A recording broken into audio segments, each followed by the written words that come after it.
Tony Parsons. Who is he? Tony Parsons, who was a crap seeker. Really awful.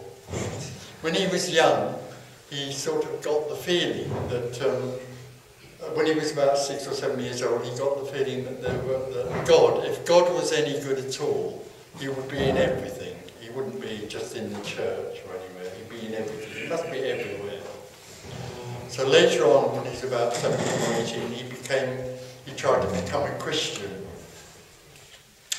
And that's when he got, well, at school, of course he went to school. Oh, you wouldn't believe it. And he did lessons, and then when the exam results came, he'd always said at the bottom, he could do better. Do you know that one? So then he sort of went for Christianity and tried to become a Christian. And that's when he got his second list. The first list was with the exams and lessons and all that. And the second list he got was when he went to a priest and said he'd like to become a Christian.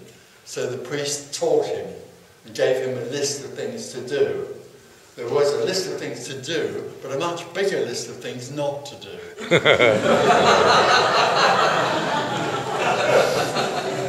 Which he thought, oh, this thing. Anyway, there was a sense somewhere also that Jesus was trying to say something more than a dogma. He was trying to say something that was beyond the normal teaching.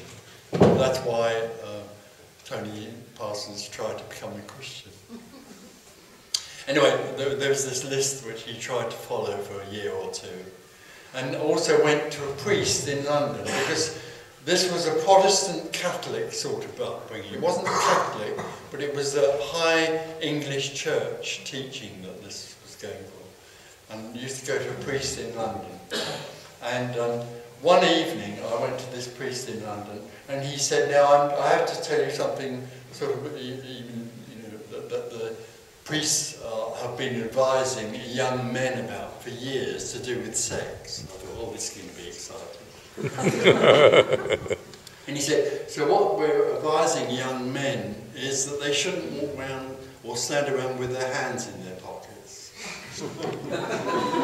Whoa.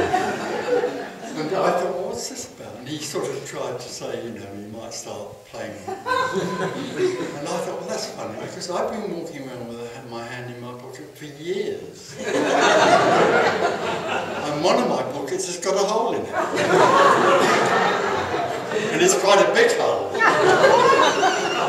So really, my sense was that somewhere this wasn't it. I was trying to be told what to do, and this sort of broke the mould. Somewhere this wasn't.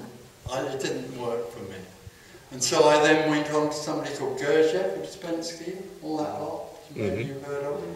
And again, I started reading about that, and I used to go to a Gurdjieff school in England. But again, I was being given another list of things, more to do with emotions and intellectual centres and all this. Very complicated, the Uspensky Gurdjieff. So, but here's another list. Here's another way I should be. And so I quickly discarded that. And for some years, I sort of wasn't belonging to anything in particular. And then I joined the Osho movement, and I became a I moved into the commune, became a sannyasin. And was in that for a year or 2 or 3. But again, I was still being given a list. And although I loved Osho, there was something outrageous and sort of naughty about him. And he also told lovely, dirty jokes about him. He was certainly much better than the priest. Somewhere even that, I still felt I was trying to fit in with something, and I was still being told that I could do better. I mean, the priest told me I could do better, and the Uspensky school told me he could do better. And also, the Osho thing was about doing, in the end, meditating more or being more total or whatever. So then I moved away from all of that.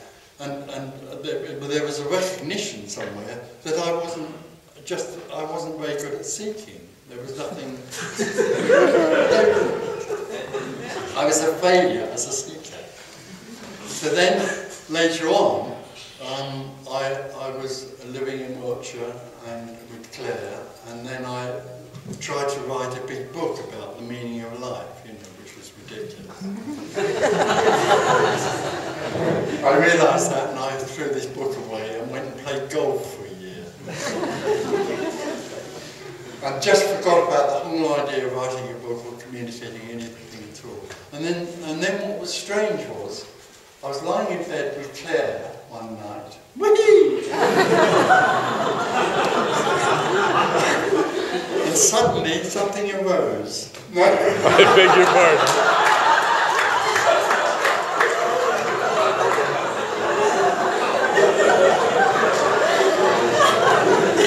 It's different to the normal arising. There was something to rise, and I rushed downstairs, and I got this absolutely simple thing. There was something very simple about what came into my head about writing something, and out of that came the Open Secret book, which is a very simple book in a way.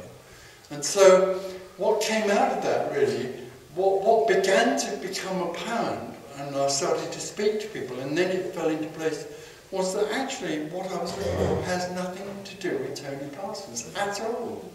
There's no way that this has anything to do with me being better or changing or being more pure. Certainly not more pure. That was one of the last things I could do.